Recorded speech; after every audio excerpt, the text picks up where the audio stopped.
अस्सलामु अलैकुम रहमतुल्लाहि व बरकातुहू। मैं मोहम्मद जावेद, सच की आवाज़ NPS न्यूज़। देखिए आज की ताज़ा खबर। हम चुनौती से निपटने के लिए निर्णायक कार्रवाई आवश्यक है। आतंकवाद चाहे किसी भी रूप में हो, किसी भी अभिव्यक्ति में हो, हमें इसके विरुद्ध मिलकर लड़ाई करनी होगी।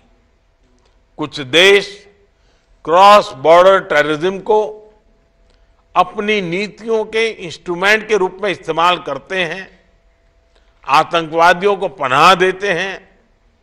SCO को ऐसे देशों की आलोचना में कोई संकोच नहीं करना चाहिए।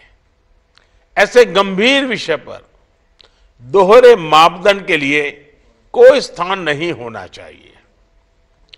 टेरर फाइनेंसिंग से निपटने के लिए हमें भी आपसी सहयोग बढ़ाना चाहिए।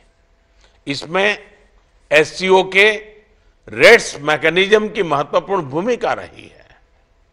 हमारे देशों के युवाओं के बीच रेडिकलाइजेशन के फैलावे को रोकने के लिए भी हमें और सक्रिय रूप से कदम उठाने चाहिए। रेडिकलाइजेशन के विषय में आज जारी की जा रही